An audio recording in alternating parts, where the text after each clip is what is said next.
In today's video, I'm going to be showing you a mattress stitch seam in seed stitch.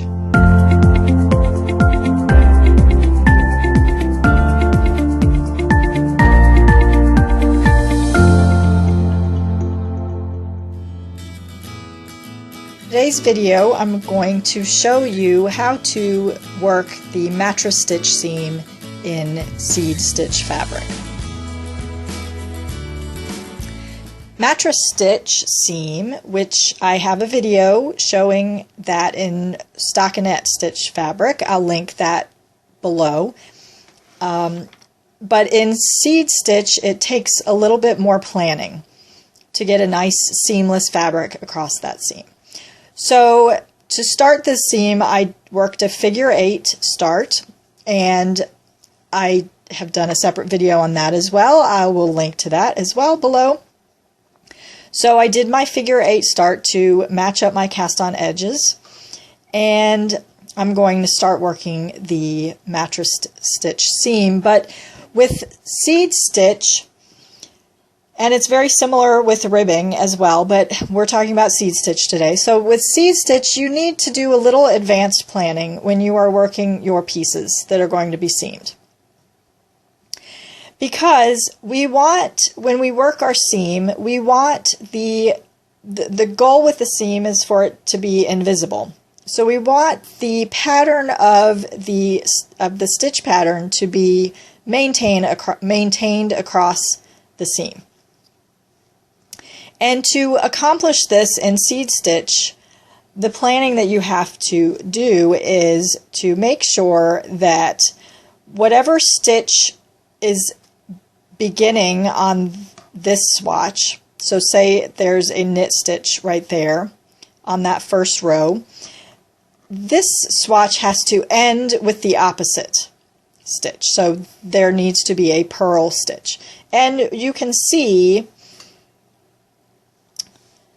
right there, there is a knit stitch right there, and there is a, well, let's see, those are the cast on edges. So right here, there's a purl and there's a knit, and there's a purl and there's a knit. So that means when the seam is worked, you will have a purl stitch next to a knit stitch, and then a knit stitch, a purl stitch on this side next to a knit stitch, maintaining that seed stitch pattern. So there's not that much advanced planning that needs to happen, but you do need to think about the seam and making sure your pieces begin and then end with the correct stitches, so that when you work the seam and these selvage stitches go away, the pattern can be maintained across the seam. So then, with the advanced planning done, and we know, okay, everything should line up correctly, we can work mattress stitch, and it is worked just like when it is worked in stockinette stitch. So my figure 8 ends over on this side, so I'm going to begin over on this side, and just like, let me zoom in, just like in stockinette, I need to find the first bar in between the selvage stitch and that first column. And it is right there. And then I need to find the first bar over here. Right there.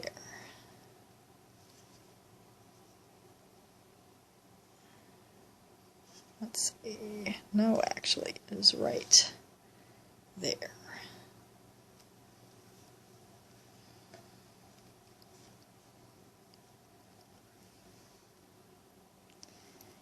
And now I proceed up. And these bars can hide.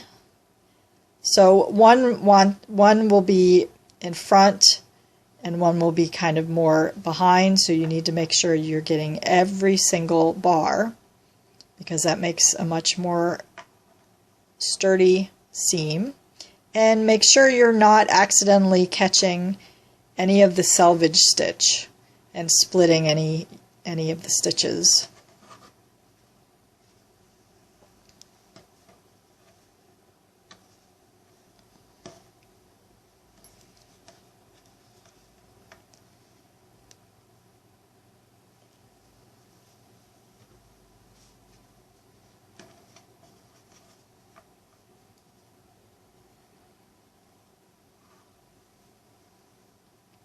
So you work your way up.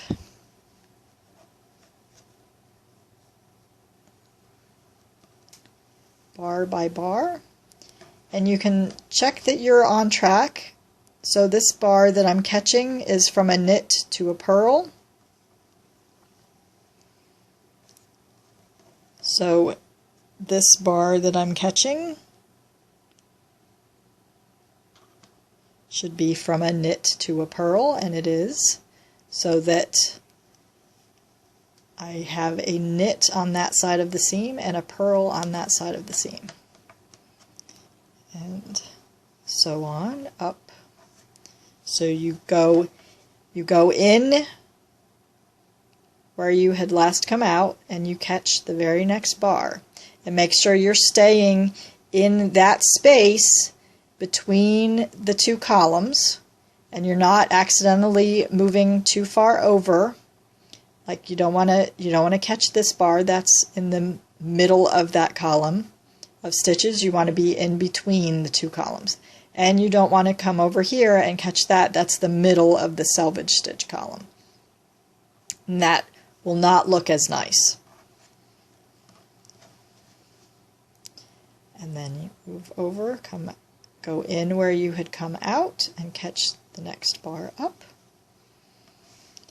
And I'll work a few more rows, and then I'll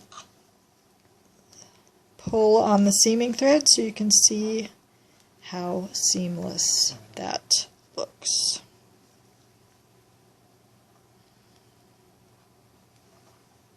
Okay. So I will anchor down by my figure 8 and zip that up and pull so that I know there's some stretch there, and there you can see there's a purl next to a knit, a purl next to a knit, a purl next to a knit, a purl next to a knit, and so on and so forth, and the seam looks seamless, invisible, and your pattern is maintained across the seam. So that is mattress stitch seaming in seed stitch fabric. So like I said, a little bit of advanced planning just to make sure your pattern is going to line up, and then it is worked just like mattress stitch seaming in stockinette fabric. So yeah, so that's it. Thanks for watching.